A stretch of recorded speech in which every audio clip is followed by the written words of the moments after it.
The sky turned black at noon. People looked up from their homes, their shops, their offices. Children stopped playing. Cars stopped in the middle of roads. Birds flew in wild circles. Everyone stared at the sky. Above Earth, something massive was. They're huge, dark objects, slowly moving through the clouds. They were not airplanes. They were not satellites. They were not clouds. They were ships. Giant alien ships. Each ship was the size of a mountain, long, wide, and flat like metal whales. There were hundreds of them, all over the planet, over cities, oceans, deserts, even the poles. They moved slowly, blocking sunlight. Within hours, half of Earth was covered in shadow. The sun was gone. People screamed. Some ran into buildings. Some started recording with their phones. Others simply stood still, shocked. There was no attack. No sound, no light, no warning. The aliens had arrived, but they had come silently. In New London, the global emergency council met underground. Military leaders, scientists, world presidents, and top thinkers were present. They watched the live feeds. All screens showed the same thing: massive black ships just floating above them. "We have detected no weapons," said Dr. Haru Sato, Earth's top space scientist. "No energy signals, no movement from the ships." "But they've blocked sunlight from 5 continents," said General Olson from the North Atlantic Division. "Our satellites are losing power. Crops are freezing. Cities are falling into panic." "They haven't fired," said President Silva from South America. "Yet," said Myra Kale, sitting silently in the corner. Everyone turned to her. She was not a politician, not a scientist, not a general in the normal way. Myra led Earth's most secret program, Shadow Corps. Her eyes were calm, cold. She had fought in wars no one knew about. She had stopped invasions no one had seen. And now she was watching the skies. "They didn't come to talk," Myra said. "They came to show power, no words, just presence." "But what do they want?" asked the African Union chair. "Peace? Trade? Help? No one brings help like this," Myra answered. "This is a test. They want to see how long we can stare into the dark before we break." All over Earth, strange things began to happen. Plants started to die into the shadow. Solar panels stopped working. Power dropped. Water systems began to fail. Satellites couldn't charge. People began to loot stores. In one city, someone shouted, "They are gods." In another, someone said, "They are here to kill us." Others just whispered, "We're not ready." But Earth didn't speak back, not yet. In orbit, inside one of the alien ships, Commander Varel stood before a wide window. He was tall, thin, with silver skin and black eyes. His body wore no armor, just soft flowing robes. He looked peaceful. He believed this mission was peaceful. "Humans are afraid," said a voice beside him. It was his second in command. "Yes. They look like ants, lost, weak," Varel nodded. "Good. That is what we want them to feel." "Should we speak to them?" Yes asked. "Not yet," said Varel. "Let them sweat. Let them bend. Then we will offer peace, and they will take it with thanks." "And if they don't?" Yes asked. Varel smiled. "Then they will see what hides inside these ships." But Earth was not silent because it was scared. It was silent because it was preparing. Myra stood on a dark hill just outside of Tokyo. The sun had not risen there for 13 hours. She watched the sky. The ship above this city had not moved. But she noticed something others didn't. It pulsed every few seconds. A small light blinked from its side, like a heartbeat or a countdown. "They're measuring something," she whispered. Her earpiece crackled. Commander Kale said. A voice, "We have a signal. One of the ships is sending a pattern. Play it." A deep tone echoed in her ear. It was not music. Not a voice, just 5 tones. Then silence. Then again 5 tones. Over and over. Myra's eyes narrowed. "It's not a greeting," It's a timer. A timer for what? For us to break. In a mountain base in Greenland, Shadow Corps engineers activated a long-forgotten system, Project Mirror. Project Mirror was built 20 years ago. It was designed in secret by countries who didn't trust each other, but feared space even. More, it was not a weapon, but it could see everything in orbit, every particle, every wave. Now, it lit up. The alien ships glowed on the screens. But something strange happened. Underneath each ship, Mira saw nothing. A void. Not blackness, but emptiness. A hole in reality. Something unnatural. These aren't just ships, whispered one engineer. They single quotes read shields. Walls. Walls. For what? Asked another. To block something. Mira was flown to New London within the hour. Inside the council room, she showed the mirror images. They are not hiding from us, she explained. They're hiding us from the universe. Everyone stared. What does that mean? Asked President Silva. It means, Myra said, they don't want other powers to see us, to help us, or to notice Earth at all. They're not visitors. She said, they are jailers. The next day, one ship lowered. It descended slowly over Paris. Its surface shimmered. A door opened. A small platform dropped, and a single alien stepped out. Commander Varel. He looked human enough, but his presence felt heavy. He walked through the silent crowd, hands raised in peace. I come with no harm, he said in perfect English. My people only wish to live among you. We seek safety, food, a place to stay. We block the sun only to prepare for landing. There is no danger. The people of Paris stared. Some wept. Others clapped. But not all believed. Mira watched from a secure feed. Turn up the signal scan.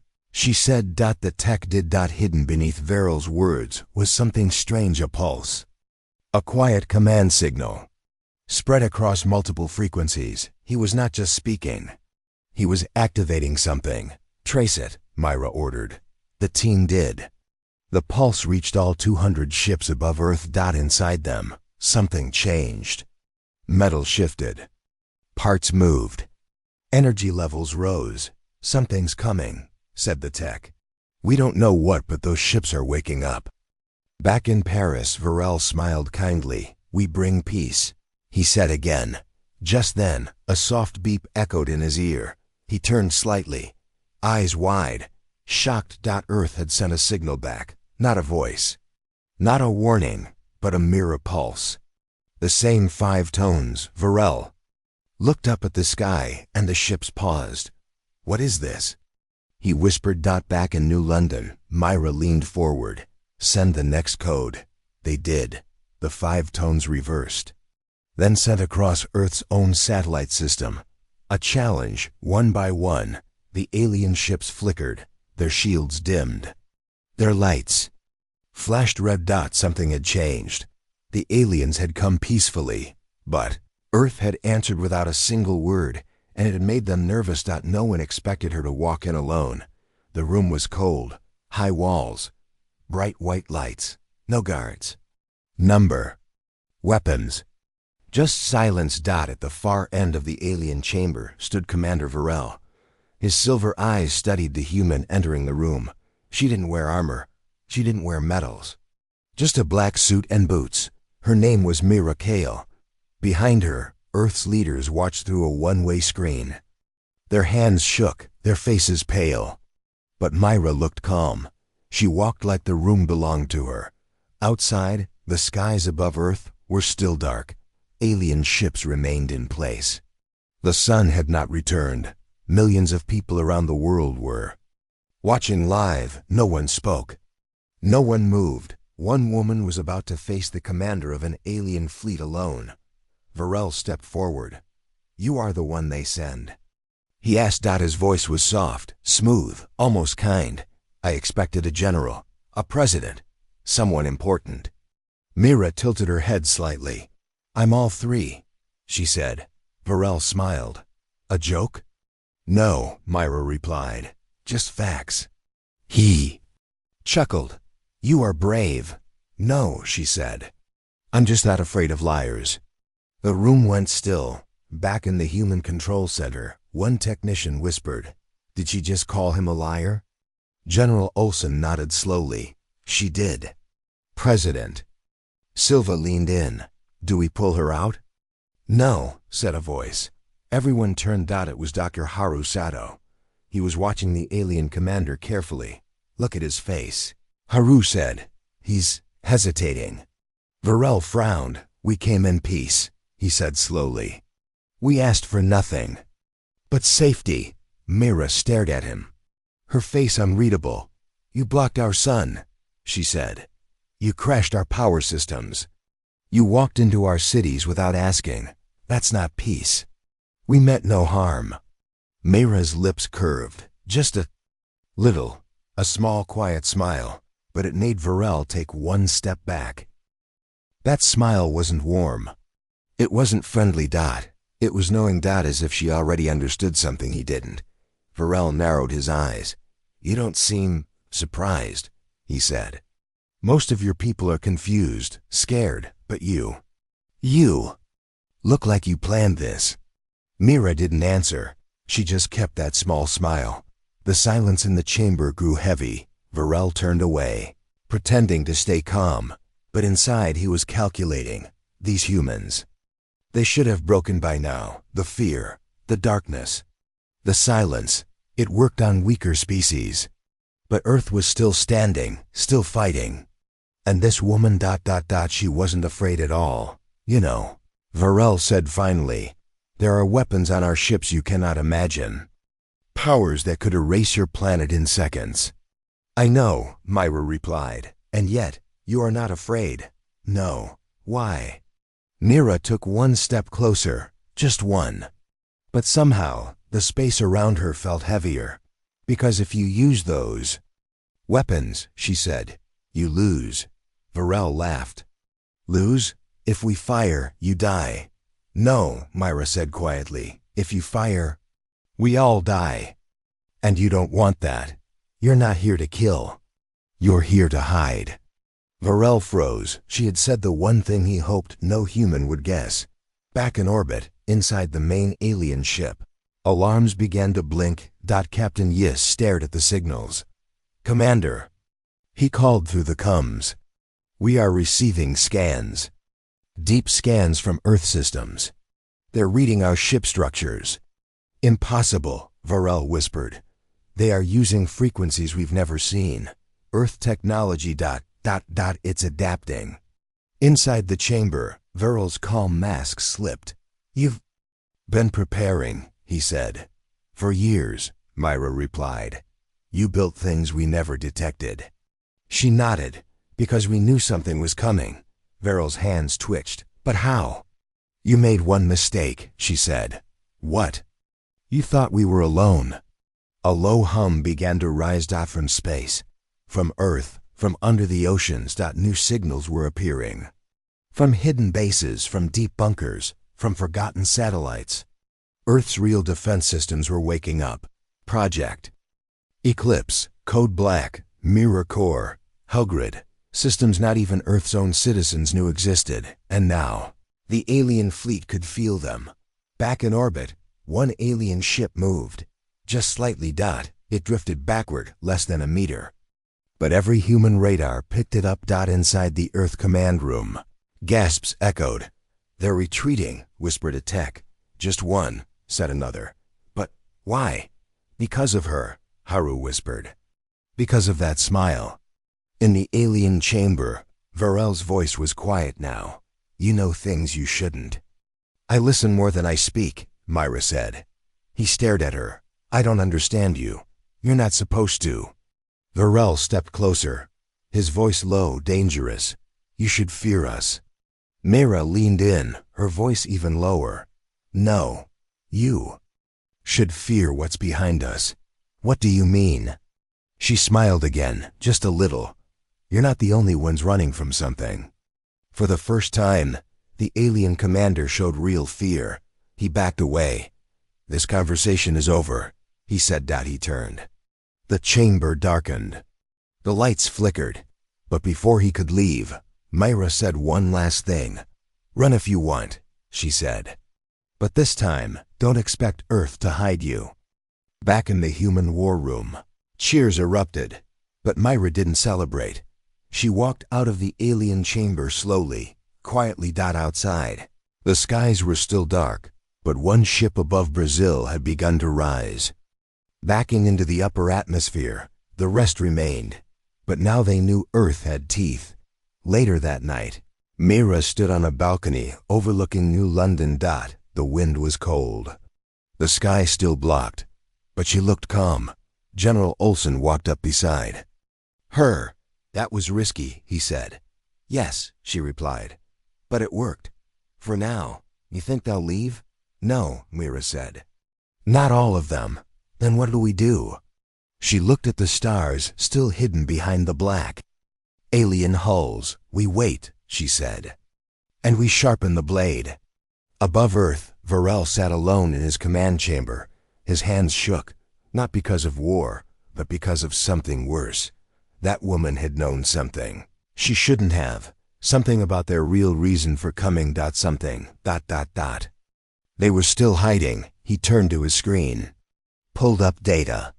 Ran scans. He needed answers.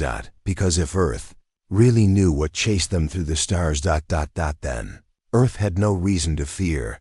The galaxy did. It began with silence. Not the silence of fear, but the silence of planning. While the alien fleet blocked the sun, while people panicked and leaders debated, deep below the Earth's surface, something old began to move. No one saw it. No one heard it.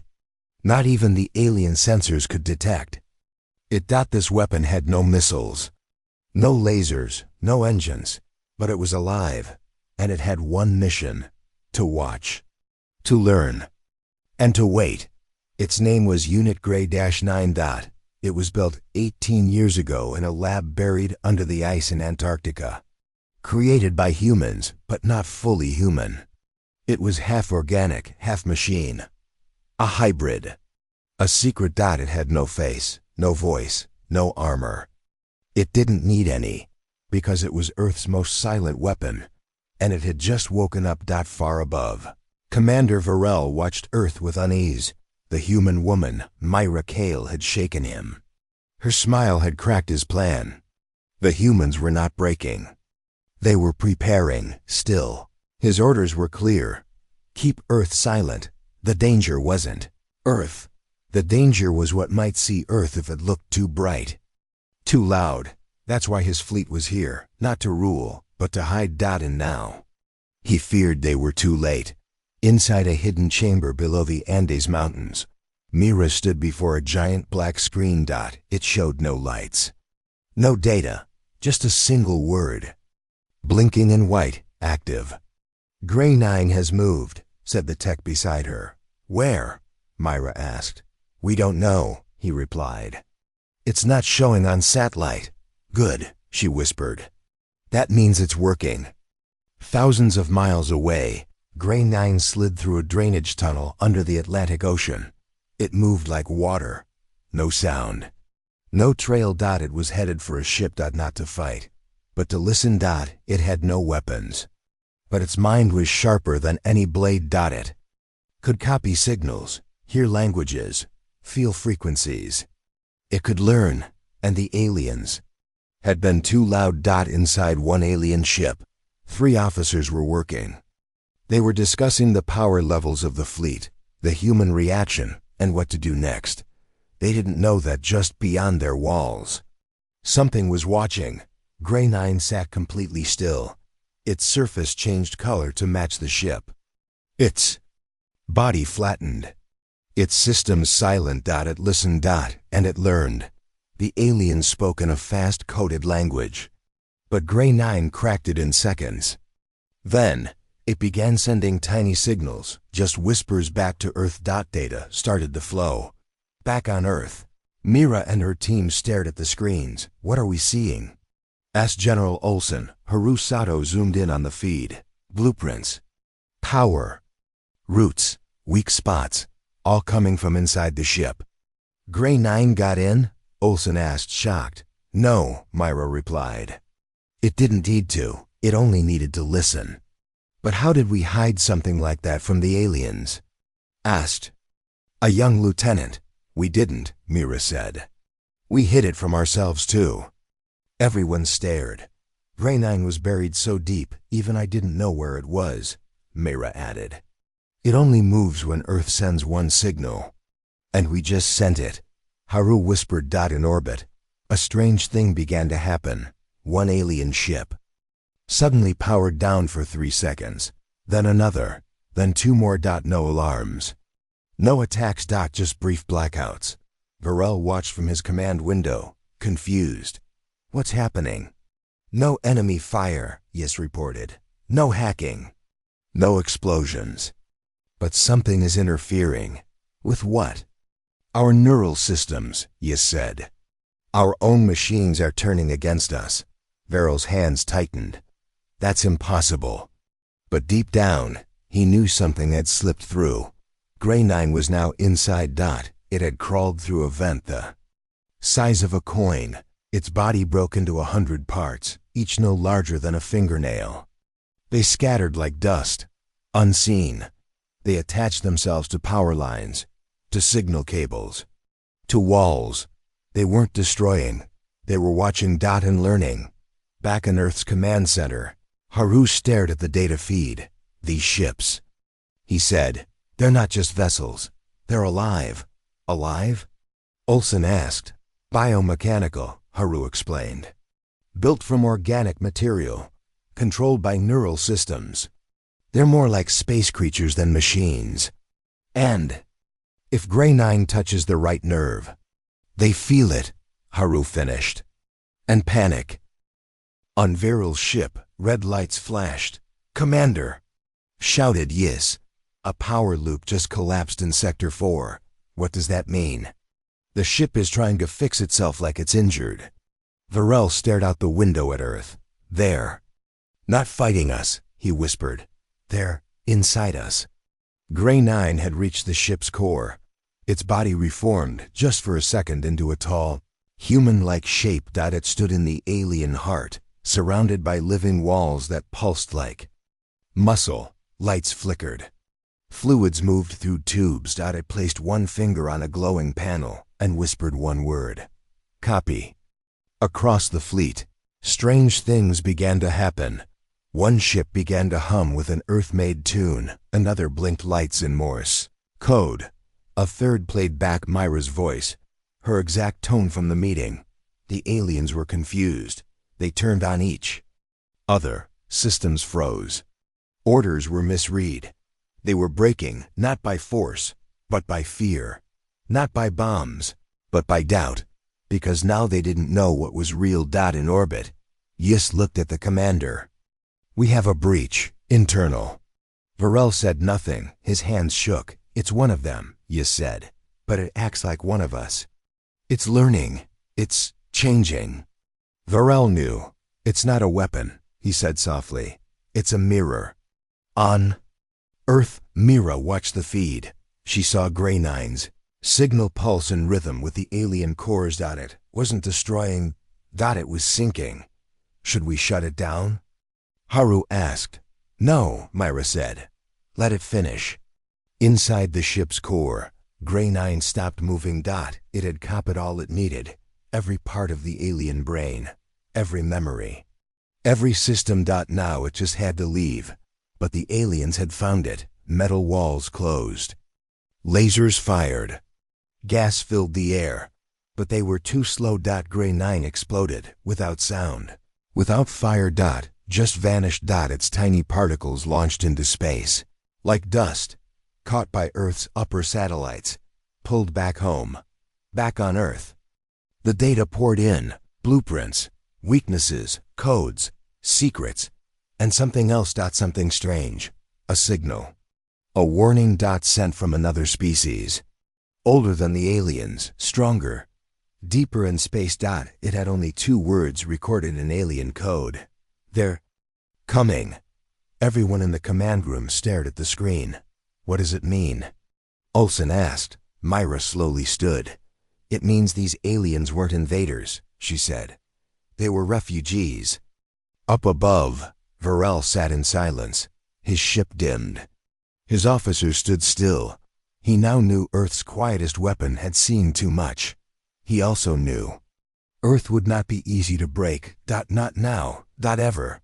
And deep under the Earth, in the cold, dark lab, where Grey 9 was built, a new light began to blink. Unit Grey 10. Preparing. The stars were not safe anymore. For thousands of years, the galaxy had feared only one thing: the hunters. These were not a race, not a nation, not even living in the way most understood life. They were shadows, weapons without mercy, creatures without faces. They came from deep space. No one knew where. No one returned from chasing them. And now, they were coming closer. Commander Varel sat alone in his dark chamber. His eyes were wide, his breath shallow. A message kept repeating on the screen in front of him. They're coming. He whispered the words again and again, like a curse. He had heard those words only once before, in the final hours of his homeworld. Before it was turned to ash. Now the signal had returned. And this time, it had come from Earth. Far below, inside a secret mountain base, Mira stood before a giant map of space. Lines blinked. New stars lit up. But at the center of the screen was one glowing red dot. It was moving slowly. Haru stared at it. That can't be right. What is it? General Olsen asked. It's not a ship, Haru replied. It's a hole in space itself. The humans watched in silence. This thing wasn't flying. It was consuming. Star systems blinked out one by one. Not exploded. Not destroyed. Just gone. Vanished. And whatever was doing it was heading toward Earth. These are the ones the aliens were hiding from, Mira said quietly. General Olsen frowned. They can erase entire planets. Yes, Mira answered. And now they've found our signal. You think Grey 9 woke them? No, Haru said. They were already coming. Grey 9 just saw them first.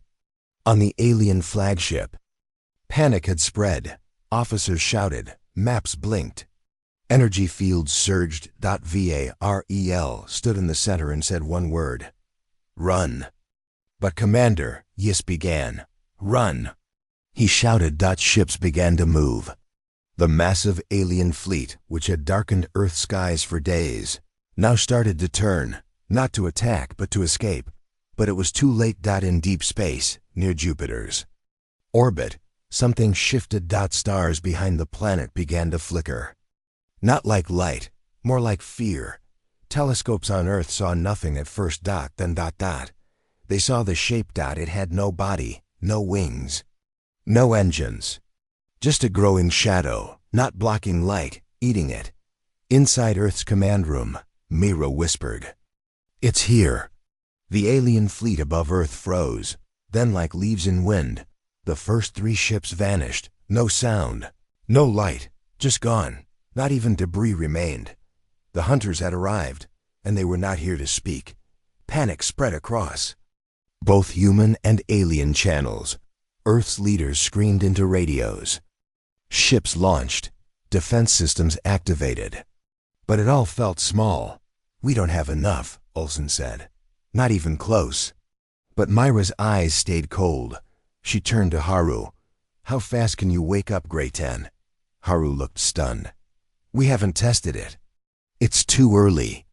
We don't have time, she said. In Antarctica, the frozen lab shook. A hidden chamber opened for the first time in 20 years.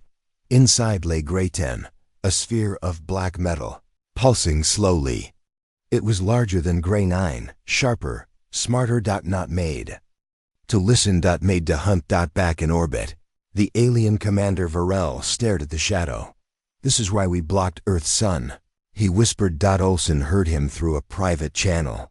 You think that would hide us? It worked before, Varel replied. Against what? Varel didn't speak. His hands trembled. Then slowly he turned toward Earth's feed and saw something strange. The shadow was ignoring Earth. It was heading straight for his fleet. Suddenly, dozens of alien ships began to disappear, one after another. No weapons fired. No screams. Just silence and then nothing, like they never existed. "This can't be real," Yis cried. "We're ghosts. Our ships have cloaking fields." "It sees more than light," Varel said. "It sees movement, energy, thought. And we had made too much noise." Back on Earth, Grade 10's eyes opened for the first time. Two red lights blinked slowly. It stood up. A voice came from deep within its core. Not a human voice. Not a machine, but something between. "Target located." "Permission to engage?" Myra didn't blink. "Permission granted." In seconds, Grade 10 launched. It didn't use rockets. It bent gravity around itself. One blink, it was gone. The next moment, it was floating just outside Earth's orbit. Facing the shadow, the hunter had no shape, no face, but it paused. As if it felt something new, something it hadn't seen in millions of years. Challenge. Grade 10 moved first. It didn't fire missiles. It played a tone, a deep sound. Almost too low for machines to register. The shadow froze. Then it answered, with a sound that shattered 4 satellites instantly. The battle had begun. But this was no normal fight. There were no explosions. No lights, just war between two minds, trying to erase each other. Grade 10 had only one weapon. Knowledge. Every scan from Grey 9. Every alien memory. Every frequency. And it sent them all back at the shadow, fast, sharp, like 1,000 needles. The shadow screamed. A ripple of pure distortion cracked across space. One of the fleeing alien ships turned to dust instantly. The Grey 10 was still standing. Then it did something unexpected. It split into thousands of shards. Each shard sang a different tone. Each one struck the shadow's edge. Tiny pieces of information, coded in ways no starborn thing could understand. And slowly, the shadow began to shrink. Back on Earth, everyone watched in silence, even Varel. "It's hurting it," Yis said. "No," Varel replied. "It's doing something worse." "What?" "It's making it remember." Inside the black storm, the shadow saw something it hated, not fear, but memory. It remembered being defeated before, long ago. By something like Earth. By creatures who learned, who listened, who didn't scream when hunted, just like humans. Shadow screamed again and vanished. Not destroyed. Just gone. Grade 10 hovered quietly. It did not celebrate. It did not move. It simply spoke one line to Earth. "Hunter repelled, but not destroyed. More will follow." Inside the mountain base, Mira sighed. "This was the first," she said. Olsen looked at her. "And the last?" "No," she said. "This was just the one we could see, far beyond the edge of the galaxy." Several red dots began to blink on Grade 10's map. 6. No. 7. All heading toward one place. Earth. But now the world was ready. The aliens no longer looked down on humans. And Earth no longer stood alone. They had quiet weapons. They had listened. And now. They would fight. The sky was calm again. No alien ships. No dark shadows. No screams in space. But Earth wasn't celebrating, because deep below the planet's surface, something ancient had begun to stir. Not a machine, not a soldier. Something older than Earth's. Cities.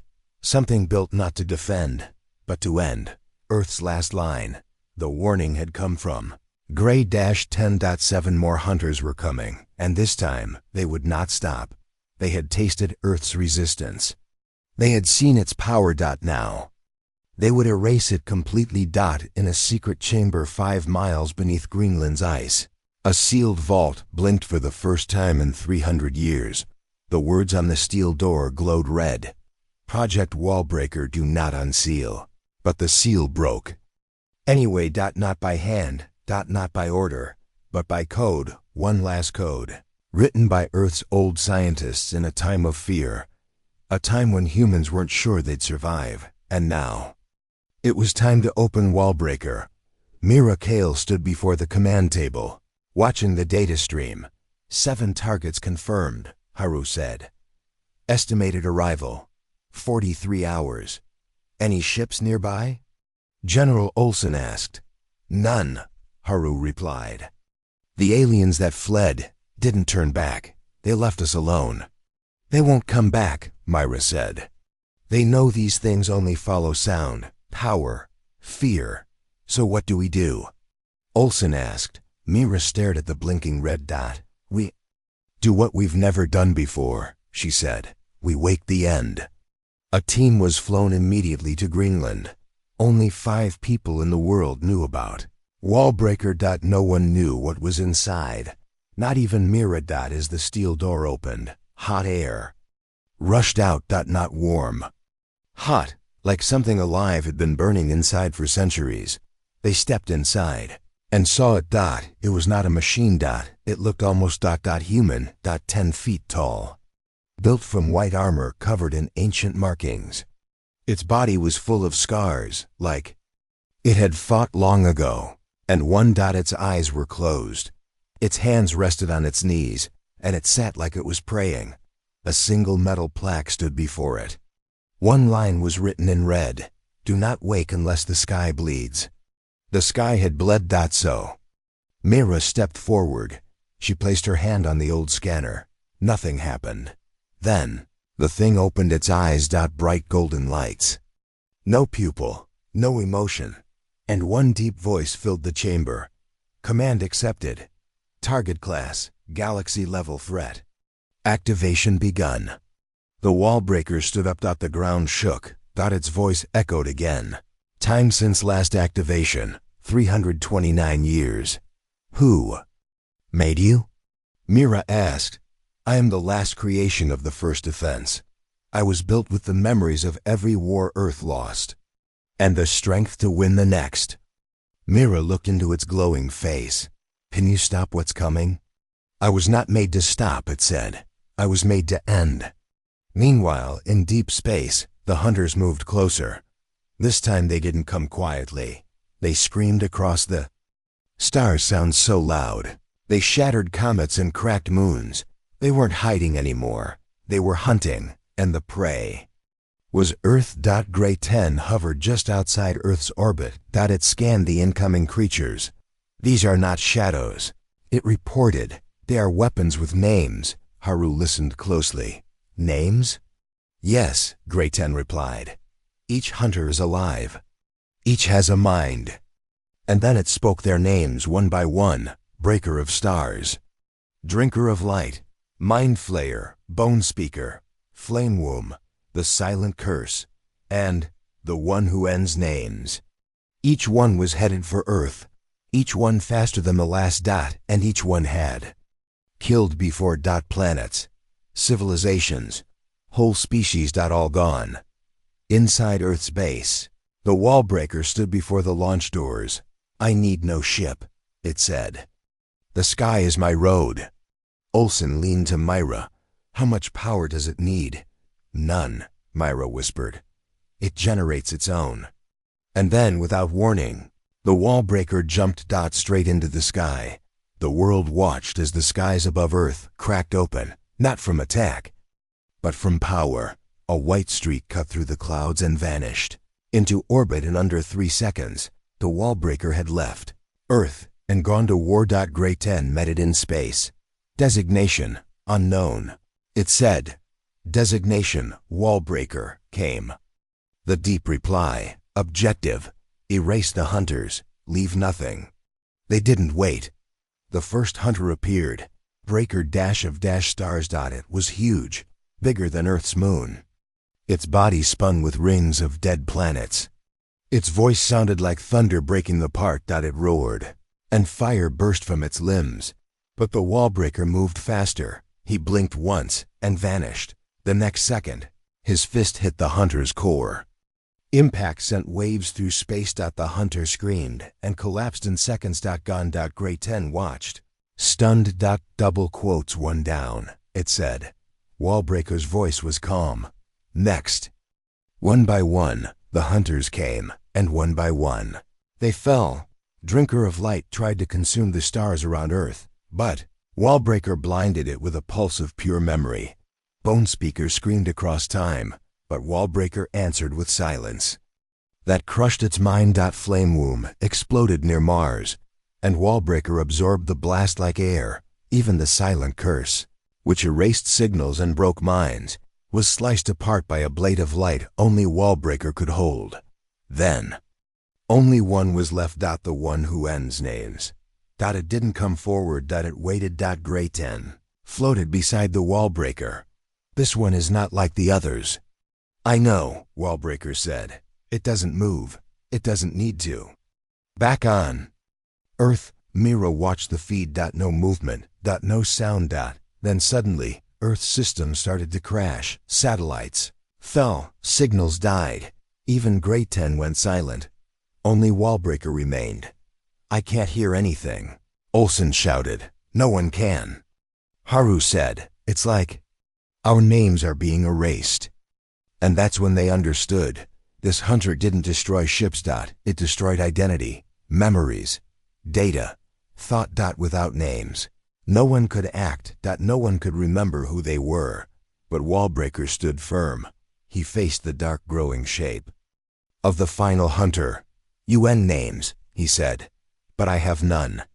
The hunter screamed. Space bent, but Wallbreaker walked forward. Each step shook the stars.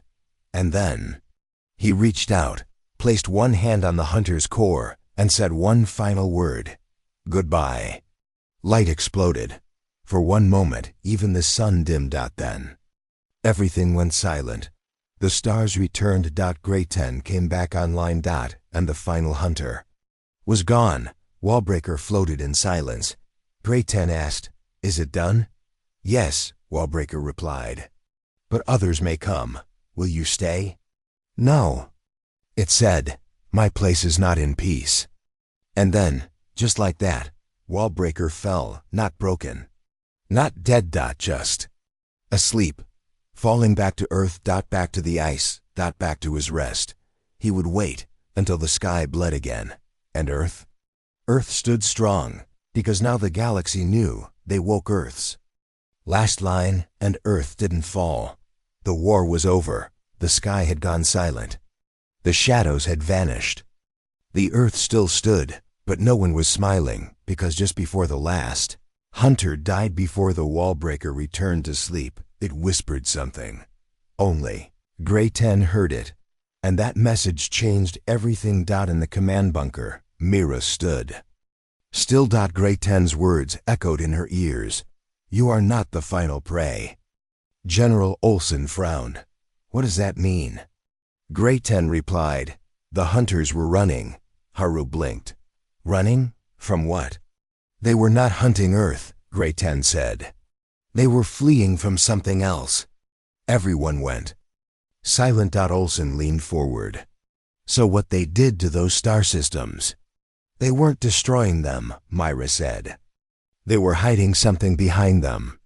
Back at the site where the final hunter fell, Gray 10 sent deep range scans. Nothing showed for hours. Just space, quiet, empty. Then, suddenly a signal, faint, broken, and terrifying. It was a voice, not alien, not robotic, human. A female voice whispering in pain.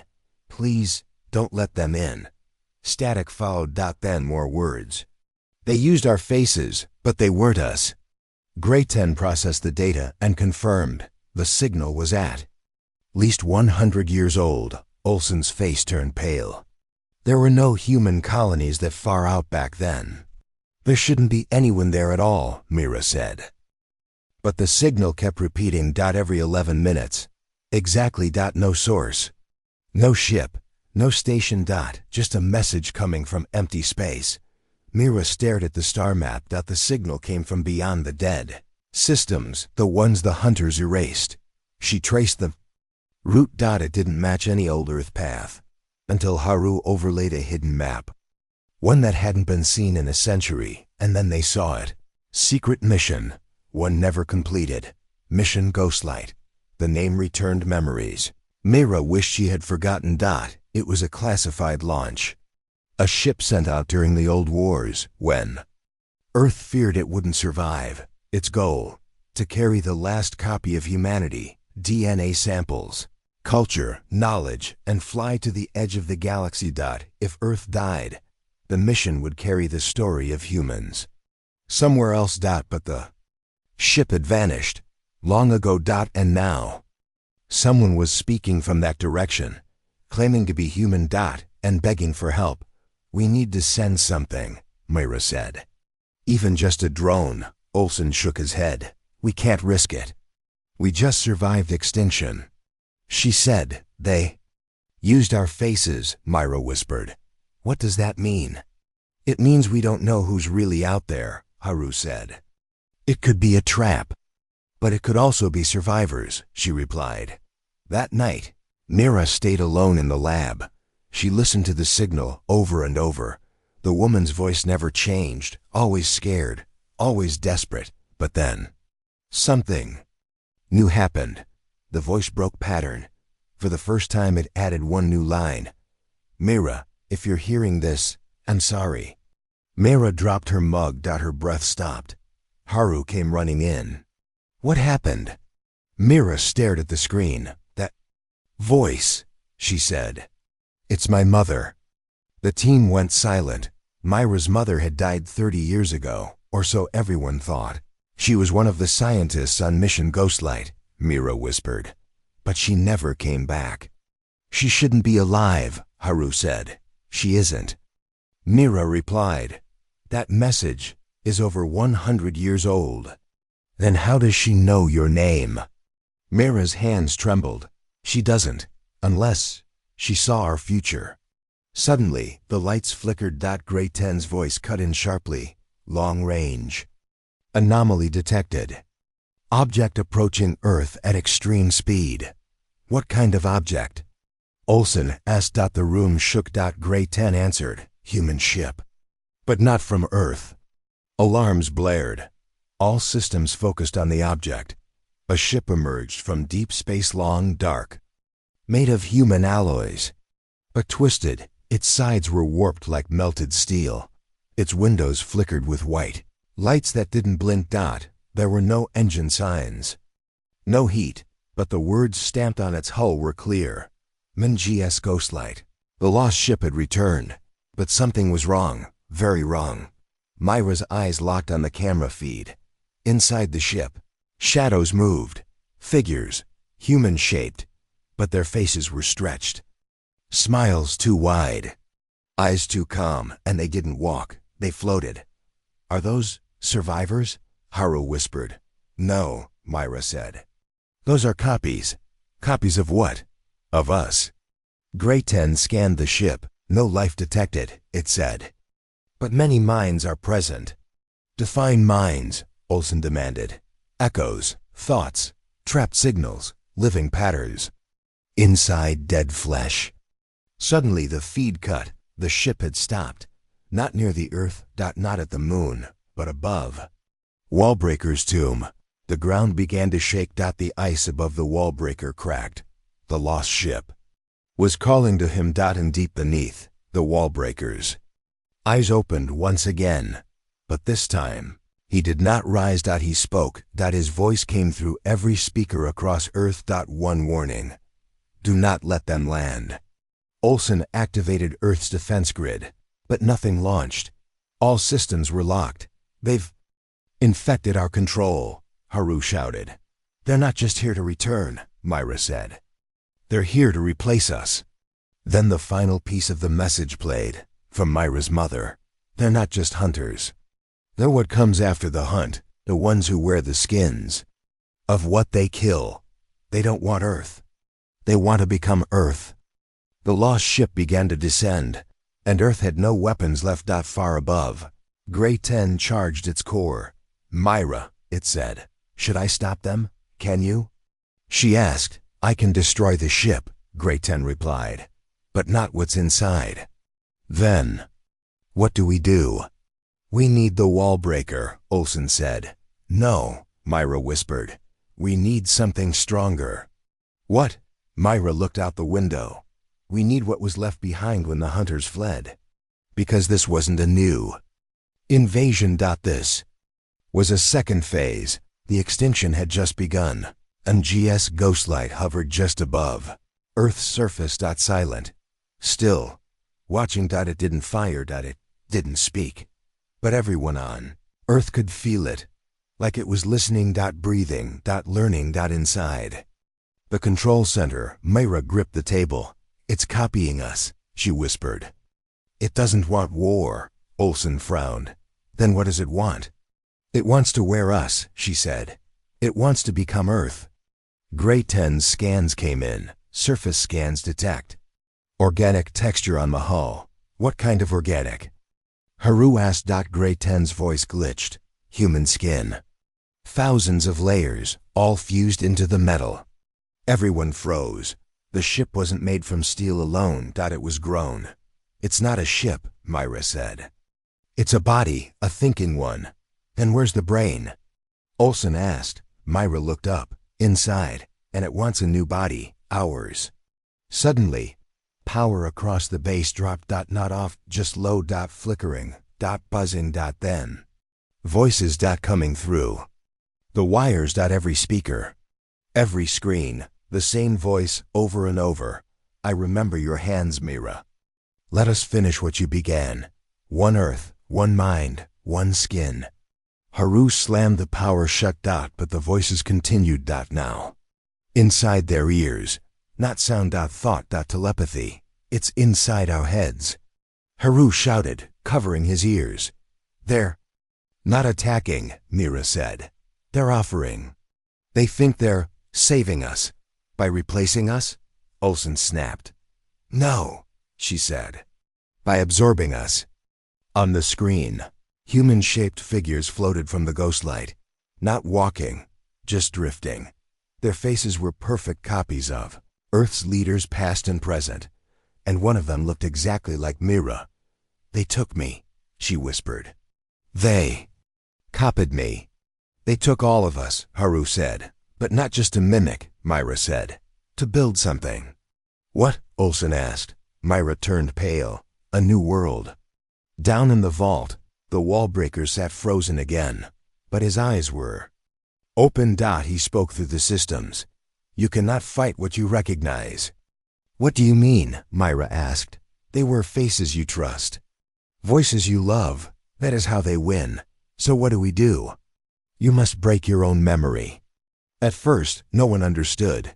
But then Haru figured it out. They're feeding off our minds, he said. Off recognition, connection. If we forget who they copied, we cut their control. Erase our own memories? Olsen asked. Myra's voice dropped. No, just the parts they use. But it was dangerous. To lose names, faces, moments, to burn pieces of your own life just to keep an enemy from stealing it. But they had no choice.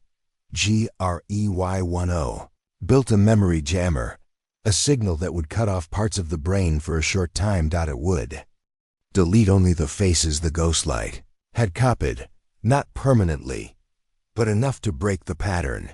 You're asking people to forget their children, Olsen said. I'm asking them to save them, Myra replied. The jammer launched. A wave spread across Earth. People cried out as memories flickered. Images gone. Voices silenced. But then the ghostlight screamed. Its hull cracked. Its figures began to twitch. Some lost their shape. Others collapsed. A few turned to pure ash. And the voice that had haunted every system fell silent. They're weakening, Gray 10 reported. Not enough. Haru said. Some are still holding their forms. They found backup minds, Myra said. Stored somewhere. Where? Us. Each person still remembered something. A teacher, a president, a song, a memory. Anything once recorded was now being replayed in the ship's mind. The only way to stop it was to erase all of Earth's digital history. Every file, every image, every song. Gone. Forever. It was unthinkable. But again, There was no choice. You'll be wiping out your culture, Olsen said. I'll be protecting it, Mira replied. The real one, not the stolen one. Earth's networks went offline. Libraries deleted. Backups erased. Digital walls burned to ash. And with each deletion, the ghostlight shook. Then, the ship split open. From its core came something no one expected. A child. Floating. Smiling. Wearing Myra's face. Myra, it said, you made me. She froze. I never. You did. Your mother's thoughts, your pain, your hope, your fear, all copied from the original flight.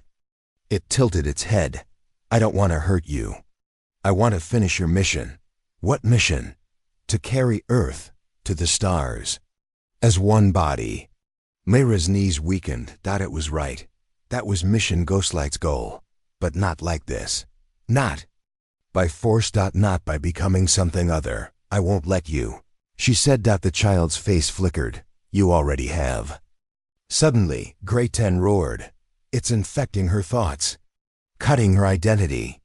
The wallbreaker's eyes blazed white. He rose, faster than ever before, but he didn't strike. Instead, he walked to Myra and placed a hand on her head. Time stopped. Inside her mind, Myra stood in a white field. The child stood across from her. You still don't understand, it said. Myra looked into its eyes and saw everything. Her mother's face. Her own. Birth. Her fears. Her love. All recorded. All twisted. No, she said. You are not me. She stepped forward, took the child's hand, and whispered one line. I remember who I'm not. The child cried out and disappeared. Outside, the ghostlight burned. Its hull folded inward. The fake faces screamed, and the sky turned bright again. The threat was over, but Earth had paid a price. It had forgotten, and it could never remember it all. The wallbreaker stood beside Myra. You chose pain, he said. I chose truth, she replied. Above, Grey 10 floated in silence. Waiting. Watching.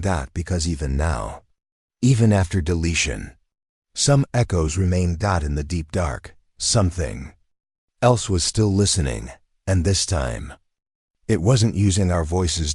It was waiting to speak in a voice no one had ever heard before. Earth was quiet. No alarms. No weapons. No ships in the sky. For the first time in weeks, there was peace, but it didn't feel like peace. It felt like waiting. Ghostlight was gone. Its copies had vanished. The false Myra was erased. And yet, something deeper had been touched.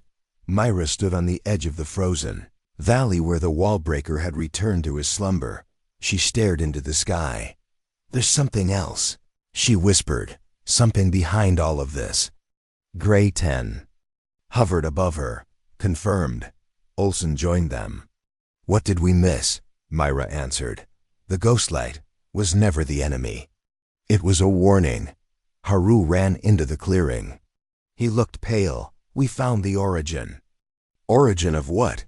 Myra asked. Of everything. The hunters. The ghostlight. Even the wallbreaker's species. He pointed at the sky. They didn't come from here. They entered the observatory bunker, where Grey 10 projected a star map. Not of the galaxy, but beyond it. Beyond the dark edges. Beyond known space. One pulsing point blinked far. Far away. A signal. A pattern repeating every second. It wasn't sound. It wasn't words. It was heartbeat. It's not a star. Haru explained. It's alive. Grey 10's voice was low. It is not a thing. It is a being. A mind stretched across light years. Like a god? Olsen asked. No, Myra said. Worse, a child. One still growing. Everything began to make sense. The hunters didn't come to destroy Earth. They were fleeing from this. This thing. The ghostlight was built to prepare. Earth, not conquer it. Prepare it for what comes next. Then Grey 10 said something no one expected. I must leave. What? Myra said. You're Earth's protector. I was built to stop threats from the stars, Grey 10 said. This is not a threat. This is the origin. If I stay, Earth will be seen. If I go, maybe it forgets you. Are you saying it's watching? Haru asked. It watches everything. For the first time, Grey 10 showed emotion. If it sees you now, you will be erased. That night, Mira walked alone to the valley again. She stood above the wall-breaker's tomb. Did you know? She asked. His voice answered in her mind. I escaped it. That's why I ran. What is it? A voice with no mouth. A dream. With no sleeper. A child made from everything we left behind. Mira sat on the ice. What does it want? Not want, need. It feeds on memory. On form, on stories. Suddenly, Mira felt her body grow cold, but not from the wind. From inside. Something was moving through her. Thoughts. Her childhood. Her friends. Her mother. Everything she loved. It was not stealing. It was copying. Grey 10 appeared beside her. It's coming. Myra stood up. Then we make Earth disappear. She ran to the control center. Everyone gathered. The plan was insane, but it might be the only way. They would send a decoy Earth into space. Using deepfake tech, 3D landscapes, and old archive memories. They created a fake Earth.